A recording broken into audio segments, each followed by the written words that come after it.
Hello दोस्तों, मेरा नाम है धीरेन्द्र सिंह। आज की वीडियो में फंडामेंटल्स ऑफ बॉन्ड एनालिसिस, ये बहुत ही important topic fundamentals of investment पे आज हम स्टार्ट करेंगे कि बॉन्ड क्या होता है, बॉन्ड कितने टाइप के होते हैं, बॉन्ड एनालिसिस क्या होता है।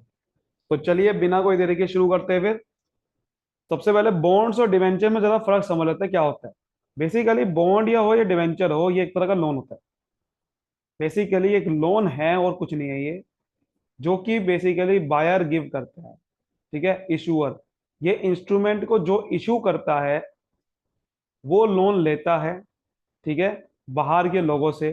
तो बायर इसलिए बोला जा रहा है, जो खरीदेगा इस इंस्ट्रूमेंट को वो लोन देने वाला बन जाएगा, और जो बेचेगा इंस्ट्रूमेंट को वो लोन लेने वाला बन जाएगा। और आपको पता है लोन में क्या होता है, लोन में आपको एक फिक्स इंटरेस्ट देना पड़ता है। तो यहां पर भी वही होगा। अब मुझे एक चीज बताओ, जो लोन ले रहा है उसको फिक्स इंटरेस्ट देना पड़ेगा, और जो लोन दे रहा है उसको मिलेगा फिक्स इंटरेस्ट। तो बायर को यहां पर फिक्स इंटरेस्ट मिलेगा। तो वही लिखा हुआ है, देखो, buyer receive interest income from seller and the par value. Par value का मतलब हो गया जितने का लोन खरीदा है। जैसे कि एक लोन, अब लोन जैसे कि आपका डिवेंचर्स है या लोन है, वो ना नंबर ऑफ डिवेंचर इशू होते हैं। जैसे सपोज करो कि 1000 बॉन्ड इशू हुआ और एक बॉन्ड की वैल्यू 100 रुपये है। तो ये 100 रुपये की, ये 100 रुपये क्या है, पार वैल्यू का है, जैसे कितना का लोन है। तो बॉन्ड एंड डिवेंचर ज्यादातर हम क्या करते हैं, एक जैसा समझते हैं, बट ऐसा नहीं होता है। देखो ध्यान से समझो, बॉन्ड सिक्योर्ड होता है ज्यादा, मतलब बॉन्ड में आपको कुछ ना कुछ गिरवी रखना पड़ता है। बट डिवेंचर सिक्योर्ड नहीं होता ज्यादातर, ज्यादातर। ठीक है, bond can be issued by corporates and government. Bond जो है वो कॉर्पोरेट भी इशू कर सकती है, गवर्नमेंट भी। But debenture only by the government. Debenture जो इशू करती है वो ज्यादातर सिर्फ गवर्नमेंट ही करती है। बट ऐसा जरूर, ऐसा होता नहीं है। ठीक है, गवर्नमेंट भी कर सकती है, कॉर्पोरेट भी कर सकती है, बट हम जनरली क्या होता है, बॉन्ड कॉर्पोरेट भी इशू करते हैं, गवर्नमेंट भी, और डिवेंचर खाली गवर्नमेंट इशू करती है। तो they are collective known and, दोनों को मिला के डेट इंस्ट्रूमेंट बोला जाता है, लोन देने वाले। फीचर क्या होता है डेट इंस्ट्रूमेंट के, यानी कि जहां पर लोन वाले इंस्ट्रूमेंट कौन से होते हैं, बॉन्ड और डेट डिवेंचर्स, उसके फीचर्स क्या है। तो फीचर बड़ा सिंपल से है, ये लोन है एक तरह का। आप अपना लोन अगर आपको लेना है किसी से तो आपको ये इंस्ट्रूमेंट इशू करने पड़ेंगे। तो इंस्ट्रूमेंट इशू करके आपके लिए सारे के सारे वो बंदे जिन्होंने लोन खरीदा है आपका, वो क्रेडिटर बन जाते हैं, जिनको आपको पे करना होगा। इंटरेस्ट रेट इसमें फिक्स होता है, इसको कूपन रेट भी बोला जाता है, कूपन रेट। अब वो कूपन रेट अलग अलग तरीके हो सकता है, वो जीरो कूपन बोर्ड हो सकता है जिसमें आपको कोई इंटरेस्ट नहीं मिलेगा, डीप डिस्काउंट बोर्ड हो सकता है। तो ऐसे कई सारे बॉन्ड होते हैं। कोलेटरल का मतलब होता है security, additional security. That instrument में ज्यादातर सिक्योर्ड होते नहीं है वो, against the asset of the company. लेकिन जो बॉन्ड्स होते हैं वो सिक्योर्ड होते हैं। इसकी मैच्योरिटी डेट फिक्स होती है, यानी कि आपको फिक्स टाइम के बाद पेमेंट वापसी करनी होगी। जैसे 10 साल के लिए अगर हमने लोन लिया है, 10 साल के वापसी देना पड़ेगा पूरा का पूरा। इसके अंदर लेकिन आपको वोटिंग राइट नहीं मिलते। जो कंपनी की मीटिंग होती है, उस मीटिंग में कोई डिसीजन लेना है तो वोट डालने पड़ते हैं। वहां पर सिर्फ शेयर होल्डर्स ही वोट डाल सकते हैं, equity share holders. Voting right सिर्फ उनके पास होता है, आपके पास नहीं होता, डिबेंचर के पास नहीं होता। फिक्स रिडेम्पशन वैल्यू, मैंने जैसे बताया कि इसमें रिडेम्पशन वैल्यू फिक्स होती है। कि रिडेम्पशन हो सकता है कि आपका फिक्स होगा कि भाई पहले डिसाइड कर लिया जाएगा कि 100 रुपये में अगर डिवेंचर इशू करा गया था, तो फ्यूचर में जो ये पैसा वापसी करा जाएगा, रिडेम्पशन का मतलब पैसा वापसी, तो या तो 100 रुपये में होगा या 120 में होगा। पार वैल्यू पे मतलब होगा कि जितने का इशू करा उतने का हो गया रिडेम्पशन, तो पार वैल्यू बोला जाता है, फेस वैल्यू बोला जाता है इसे। या प्रीमियम पे भी रिडेम्पशन हो सकता है, तो ये डिपेंड करता है आपको। प्रायोरिटी इन इंटरेस्ट पेमेंट, देखो सबसे बड़ा फायदा ये होता है, डिवेंचर ये जो डेट होल्डर होते हैं, जो लोन देने वाले होते हैं, इनका फायदा ये होता है कि इनको सबसे पहले प्रायोरिटी दी जाती है।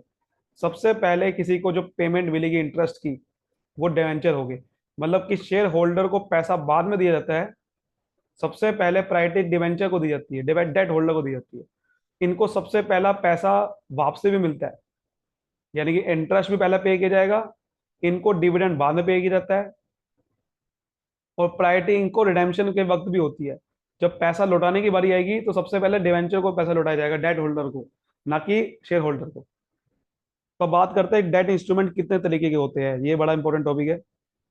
देखो, एक होता है जीरो कूपन बॉन्ड, मतलब नाम से समझ में आ रहा है, जीरो कूपन, कोई इंटरेस्ट नहीं मिलेगा आपको इसमें, no periodic interest is paid. अब आप सोचोगे कि फायदा क्या है फिर, जो बंदा लोन दे रहा है ऐसे कोई इंटरेस्ट नहीं मिलेगा तो क्यों दे रहा है लोन वो। तो बेटा ये देखो, ये फायदा सबसे बड़ा क्या है, देखो ये बॉन्ड इशू होता है डिस्काउंट पे, लेकिन रीपे होता है फेस वैल्यू पे। क्या मतलब है, ध्यान समझो। सपोज करते हैं कि 100 रुपए का बॉन्ड है, बट उसको जो इशू करा जाएगा पब्लिक में वो 90 रुपए में करा जाएगा। मतलब कंपनी 90 रुपए में इशू करेगी। अब लोग 90 रुपए का बॉन्ड खरीदेंगे, बट उसे जो पैसा वापसी मिलेगा वो कितने का मिलेगा, 100 रुपए का मिलेगा। मतलब उसने 90 रुपए पे किए, 100 रुपए उसको वापसी मिल रहा है, तो फायदा हुआ कि नहीं हुआ, 10 रुपए का फायदा हो गया ना। तो ऐसा फायदा होगा, ऐसा फायदा कमाता है। इसको इंटरेस्ट की फॉर्म में पैसा नहीं मिलता, बल्कि डिस्काउंट की फॉर्म में पैसा मिलता है। तो the buyer of this bond receive only one payment at the maturity of the bond. उसको एक ही बारी पेमेंट मिलेगी मैच्योरिटी पे, और वहां से पैसा कमाएगा।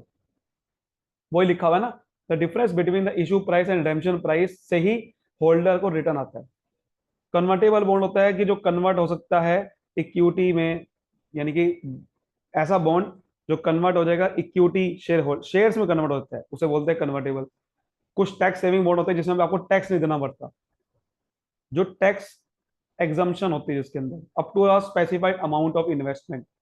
जैसे कि अगर आप इंफ्रास्ट्रक्चर बॉन्ड में आप पैसा लगाते हो, तो भैया वहां पर आपका टैक्स नहीं देना पड़ेगा अकॉर्डिंग टू सेक्शन 88। नाबार्ड, ये जो एग्रीकल्चर बैंक है, इनमें भी आपको टैक्स सेव हो जाता है। आरबीआई के टैक्स रिलीफ बॉन्ड होते हैं, वहां पर टैक्स नहीं देना पड़ता। कुछ होते हैं रेगुलर इनकम बॉन्ड्स, जहां पर आपको इनकम रेगुलर मिलती है, जैसे double your money bond, setup interest bond, retirement bond, in cash bond, education bond. तो यहाँ पर आपको रेगुलर इनकम मिलती रहती है eight a pre determined interval, तो यहाँ पैसा लगाओ, मजा दो। कुछ डीप डिस्काउंट बॉन्ड होते हैं, जो पीछे लिखा आ रहा है डीप डिस्काउंट बॉन्ड। तो ये non convertible zero coupon bond होते हैं, ये भी जीरो कूपन बॉन्ड ही है, और ये नॉन कन्वर्टेबल है। और इसमें बहुत डीप डिस्काउंट लिखा हुआ है ना, बहुत डीप डिस्काउंट मिलता है आपको। मतलब ये इशू होता है बहुत ही हैवी डिस्काउंट पे। जैसे कि वही चीज है ये zero coupon bond he, but इसमें डिस्काउंट ज्यादा मिलता है। अगर 100 रुपए का कोई बॉन्ड है, वो 90 पे में इशू नहीं होगा, मान लेते 40 में भी होगा। तो 40 रुपए में इशू हो रहा है और 100 रुपए में आपको वापसी होगा, तो यहां से आपको 60 रुपए का प्रॉफिट हो जाएगा इन्वेस्टर को। तो इसलिए बोलते हैं ये डीप डिस्काउंट बॉन्ड है। और ये इसकी लेकिन मैच्योरिटी पीरियड लॉन्गर रहता है, काफी लंबे समय के लिए इशू होता है। एमोटाइजेशन बॉन्ड भी होता है। अब देखो ये क्वेश्चन बोर्ड सकते हैं। देखो आपने ये अकाउंटिंग में पढ़ा भी होगा, डेप्रिसिएशन और एमोटाइजेशन क्या होता है। एमोटाइजेशन का मतलब होता है इसकी वैल्यू को कम करते रहना। जैसे अगर 100 रुपए का बॉन्ड दिया, अब क्या करेंगे, तो यहाँ पर हम अलग से बार बार देखो पेमेंट का अलग से सिस्टम नहीं करेंगे, कि जो इसमें क्या करेंगे पीरियोडिक पेमेंट करते रहेंगे, सबसे बड़ी बात यह है। और फिर उस हिसाब से लोन की वैल्यू कम करते रहेंगे। जैसे आपने एक साल में 20 रुपए पे किए, 80 रुपए रहेगी। फिर 80 रुपए में 20 रुपए पे किए, फिर 60 रुपए रहेगी। तो इसे बोलते हैं एमोटाइज करते रहना, कम करते रहना। तो इसमें एमोटाइज हम इंटरेस्ट को भी करते रहेंगे, यानी कि हर साल इंटरेस्ट पे करेंगे, और लोन की वैल्यू कम होती रहेगी। प्रिंसिपल भी हर साल एमोटाइज करते रहे, कम करते रहेंगे। तो इसे बोलते हैं एमोटाइजेशन बॉन्ड। ऐसा नहीं होगा कि बाकी सारे जो बॉन्ड्स होते हैं ना, उसमें एक ही बारे में पेमेंट होती है रिडेम्पशन में, लास्ट में सीधा। इसे बोलते हैं एमोटाइजेशन, जो हर साल पेमेंट होती रहेगी। फिर होता है फिक्स रेट और floating rate bonds. Fix rate का मतलब जहां फिक्स रेट मिलता है, ज्यादातर यही बॉन्ड होते हैं। फ्लोटिंग रेट भी होता है, जो बदलते रहता है according to some benchmark rate. तो floating rate are those in which coupon rate depend on some benchmark rate, कि ये फ्लक्चुएट होता रहता है, जैसे मार्केट में बदलते रहता है। मार्केट में चेंजेस हो गए, तो मार्केट में जो बेंचमार्क रेट होगा वो उसके हिसाब से फ्लक्चुएट होता रहेगा। मतलब क्या है इसका, जैसे कूपन रेट और floating rate are adjusted to the fluctuation of benchmark rate. Suppose आपने कहा कि मुझे 10% के लगभग चाहिए, 10% के ऊपर नीचे जो भी मार्केट में अगर ये बॉन्ड का रेट बदली जा रहा है, उसके हिसाब से आपको उतना आपको मिल जाएगा। आपने अगर कहा कि मेरा बेंचमार्क है कि कम से कम मुझे 20% चाहिए, तो 20% के लगभग जो भी रेट होगा आपको वो मिल जाएगा, मार्केट में चल रहा होगा। मैच्योरिटी पीरियड वाले शॉर्ट टर्म होता है बॉन्ड, कभी कभार लेस देन 1 ईयर के लिए जो होता है, मीडियम होता है 1 to 5 ईयर, लॉन्ग टर्म होता है 5 साल से ऊपर, फिर परपेचुअल भी होता है जिसकी कोई मैच्योरिटी नहीं होती। फिर होता है callable and putable bonds. Callable bonds क्या होता है? Callable bond are those bond that give a bond issuer the right to redeem his bonds any time. मतलब बॉन्ड की मैच्योरिटी होने से पहले पहले आप कभी भी उसको रिडीम कर सकते हो at a predetermined price and a specific after a specific date. उसको बोलते हैं कॉलेबल। मतलब कि आपने कहा कि भाई अगर बॉन्ड की मैच्योरिटी है 5 साल के बाद, आपने कहा कि मैं 1 साल के बाद इस डेट को, जैसे कि 31 मार्च 2020 को विड्रॉ कर सकता हूँ, रिडीम कर सकता हूँ उसकी वैल्यू, उसे कॉलेबल बॉन्ड बोला जाएगा। Issuer has not his issuer has right not the obligation. देखो लिखा हुआ है इशूअर के बाद यहाँ राइट है, ऑब्लिगेशन नहीं है, कि वो राइट है उसके बाद। जो इशूअर कौन है अभी? ये इशूअर वो है जिसने बॉन्ड इशू करा था। तो ये कंपनी ने अगर बॉन्ड इशू करा है वो उसकी बात कर रहे हैं, तो उसके बाद राइट है, ये ऑब्लिगेशन नहीं है कि करना ही करना है। कर सकती है वो जब चाहे, मैच्योरिटी से पहले उसको पैसा वापसी कर सकती है। ठीक है। Callable bonds protect issuer from interest rate risk. तो उसे वो इंटरेस्ट रेट रिस्क से प्रोटेक्ट होता है कि बार बार मुझे इंटरेस्ट देना नहीं पड़ेगा, क्योंकि अगर मैं 5 साल के बाद रिडीम करूंगा तो 5 साल तक इंटरेस्ट देते रहना पड़ेगा। लेकिन उसको लग रहा है कि मेरी कंपनी बंद होने वाली है, खत्म हो रही है, तो इसलिए ये सबसे बेहतर है, ये सबसे बढ़िया बॉन्ड है। ठीक है, इसमें आपका इंटरेस्ट कम हो जाता है। उसके बाद लेकिन एक और दूसरा बॉन्ड होता है प्यूटेबल बॉन्ड्स। प्यूटेबल बॉन्ड होता है which give a right to bond holders to sell their bonds back to the issuer. अब ये बिल्कुल उल्टा है, कि इसमें होल्डर के बाद राइट है, जिसने बॉन्ड खरीदा था, कि वो बॉन्ड को वापसी सेल कर सकता है उस कंपनी को जिसने इशू करा था at a predetermined price and after a specified date. एक स्पेसिफिक डेट के बाद, आपने कहा कि 31 मार्च मान लेते हैं 2022 के बाद, आपको बॉन्ड होल्डर को राइट मिल जाएगा कि आप इस बॉन्ड को दोबारा उस कंपनी को सेल कर सकते हो एक प्री डिटरमाइंड प्राइस, मान लेते हैं 100 रुपए में। ये होता है प्यूटेबल बॉन्ड। प्यूटेबल बॉन्ड के ऊपर राइट है ये, और ये प्रोटेक्ट करता है इन्वेस्टर को। वो कॉलेबल बॉन्ड प्रोटेक्ट करता है कंपनी को, कि आपका इंटरेस्ट रेट रिस्क से प्रोटेक्ट कर देता है। In case the interest decreases the in the market the investor can redeem their existing. अगर उसको लग रहा है कि भाई इंटरेस्ट कम हो रहा है, मुझे इंटरेस्ट नहीं मिलेगा, तो वो इन्वेस्टर तुरंत इस बॉन्ड को बेच देता है, कंपनी को वापसी कर देगा कहने का मतलब, और मार्केट में दूसरा बॉन्ड खरीद लेगा। Invest the money in the new bonds. तो दिस इज कॉल्ड, बहुत ही इंपॉर्टेंट चीज है ये। ठीक है। उम्मीद करता हूँ यहां तक आपको समझ में आ गया है। उस पिछले वाले बॉन्ड में क्या था कि अगर जैसे इंटरेस्ट डिक्रीज हुआ मार्केट में, तो issuer can redeem their existing callable bond and raise the money through lower interest rate. उसमें फायदा क्या था? इश्यूअर को फायदा था कि अगर इंटरेस्ट कम हो रहा है, वो क्या करेगा, इस कॉलेबल बॉन्ड को वापसी कर देगा और नए बॉन्ड इशू करेगा लोअर इंटरेस्ट रेट पे, क्योंकि यहाँ पर कंपनी का फायदा था। बट प्यूटेबल बॉन्ड्स बॉन्ड होल्डर का फायदा होता है। अगला बॉन्ड देखो कौन सा है।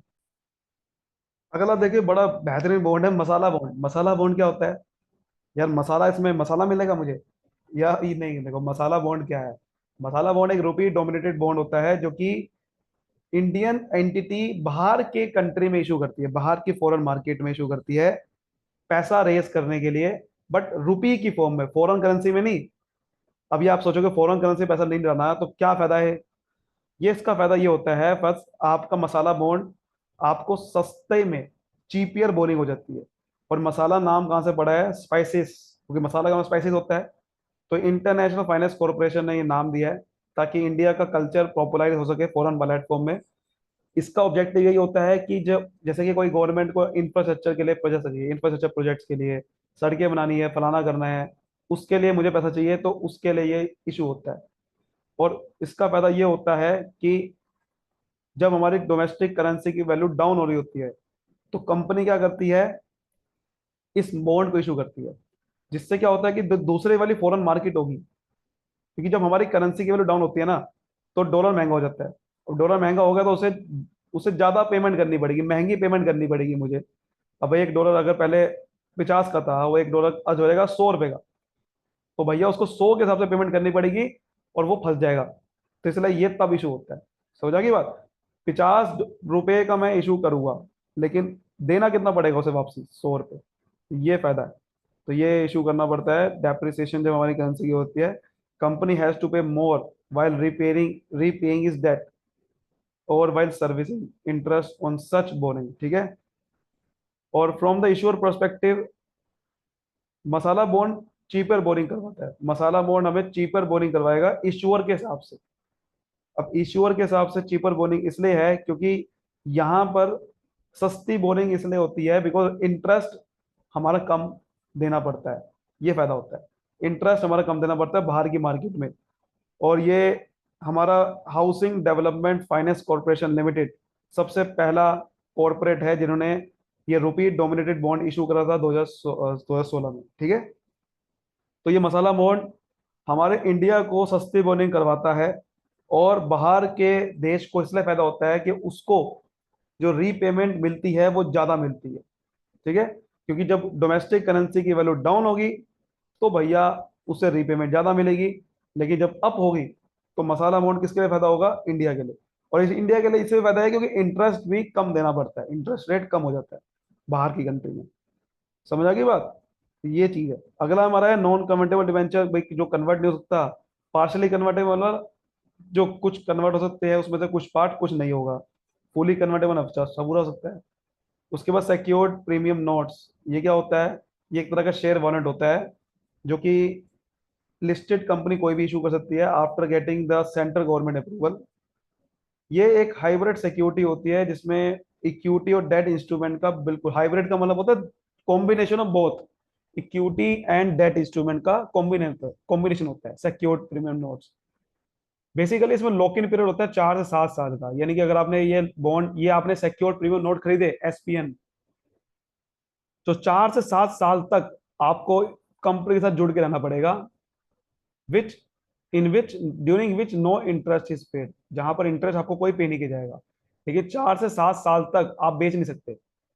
आफ्टर लॉक इन पीरियड तब आप होल्डर इसको बेच सकता है, इस पूरी दोबारा कंपनी को वापसी, ठीक है। ये डिटैचेबल वारंट होते हैं which are convertible into equity, ये इक्विटी में कन्वर्ट हो सकते हैं। और सबसे बड़ा फायदा यही है, इफ द होल्डर इसको एक्सरसाइज करता है तो कोई उसको no interest premium is paid on redemption. In case the holder keeps the invent further, he is repaid the principal amount along with additional interest. क्या मतलब है देखो इसका, कि अगर होल्डर इसको कन्वर्ट नहीं करता है, कन्वर्ट कर लेता है, पहले बात कर रहे हैं, पहले अगर कन्वर्ट कर लेता है इक्विटी में तो उसे कोई इंटरेस्ट नहीं देना पड़ता रिडेम्पशन के टाइम पे। लेकिन अगर होल्डर उसे कन्वर्ट नहीं करता है तो उसे वो repayment, he is repaid the principal amount, उसको एडिशनल प्रीमियम भी मिलेगा, यानी कि उसे पैसा एक्स्ट्रा वापसी मिलेगा अगर वो कन्वर्ट नहीं करता है। लेकिन अगर कन्वर्ट कर लेता है तो उसे कोई एक्स्ट्रा पैसा वापसी नहीं मिलेगा। कहने का मतलब है 100 रुपए अगर वापसी करने थे तो 100 ही वापसी हो गए अगर वो इक्विटी में बदल लेगा अपने एसपीएन को। लेकिन अगर 100 की जगह उसे 120 वापसी हो सकते हैं अगर वो कन्वर्ट नहीं करता है इक्विटी में। समझ आ गई बात। तो देखो वही लिखा हुआ है, TISCO Tata iron and steel company ने जुलाई 1992 में मेगा राइट इशू करा था इक्विटी शेयर एंड एसपीएन का, 12,1200 करोड़ का इन्होंने इशू करा था उस समय। अगला लास्ट है हमारा बॉन्ड इंडेंचर। ये एक लीगल कॉन्ट्रैक्ट होता है, बेसिकली कुछ नहीं है ये, बॉन्ड होल्डर और इश्यूअर कंपनी के बीच में, जिसे बॉन्ड इंडेंचर बोलते हैं। इसमें लिखा होता है सारी लायबिलिटी क्या क्या है आपकी, क्या क्या रेस्ट्रिक्शन होती है इश्यूअर को, क्या क्या राइट होते हैं, मतलब सब कुछ एक कॉन्ट्रैक्ट हो गया ना, जिसमें लिखा होगा कि आपके राइट क्या है, आपकी लायबिलिटी क्या है, आपकी क्या राइट्स है बॉन्ड होल्डर के रहेंगे। बहुत ही कॉम्प्लेक्स और लेंथी डॉक्यूमेंट होता है ये। इसमें सारी टर्म्स कंडीशन लिखी होती है, और ये terms condition generally issue price कितना होगा, मतलब सब कुछ पहले से ही लिखा होगा कि आपका इशू प्राइस क्या है, कूपन रेट क्या है, कब आपको इंटरेस्ट पेमेंट मिलेगी, यही चीजें। इसमें 3 पार्टी होती है, इश्योर कंपनी, डिवेंचर होल्डर और डिवेंचर ट्रस्टी, अगर वो सिक्योर्ड भी है, डिवेंचर ट्रस्टी भी आ गए। उम्मीद करता हूँ आज की वीडियो में अच्छे से, वीडियो को लाइक करें, सब्सक्राइब करें। Thank you so much, all the best.